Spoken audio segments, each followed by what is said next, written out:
जी मैं चल नहीं सकता, फिर नहीं सकता, मेरे ज़ख्म इतने हैं, बहुत ज़्यादा है, इनमें दवाई जो हमसे रोज़ाना लगती है।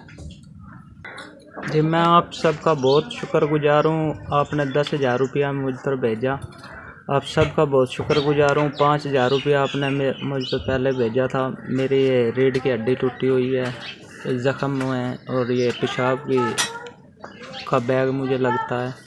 आपका बहुत बहुत शुक्रिया। रोज़ाना बैग एक लगता है, काम में बरकत दे, अल्लाह ताला आपकी ज़िंदगी दे। आज के दौर में तो कोई किसी को 1 रुपया भी नहीं देता। आप मेरे भाइयों से भी ज़्यादा मुझ पर शफ़क़त करते हो, बहुत बहुत शुक्रिया आपका। अल्लाह ताला आपको सेहत दे, अल्लाह ताला आपके रिज़्क़ में बरकत दे। मुझ जैसे मजबूर की परेशानी हल कर रहे हैं, अल्लाह ताला आपकी तमाम परेशानियां दूर करे, अल्लाह ताला आपको सेहत दे। मैं आपका फिर से शुक्रिया अदा करता हूँ, आपने मेरी 15,000 रुपये मदद की, अल्लाह ताला आपको सेहत दे।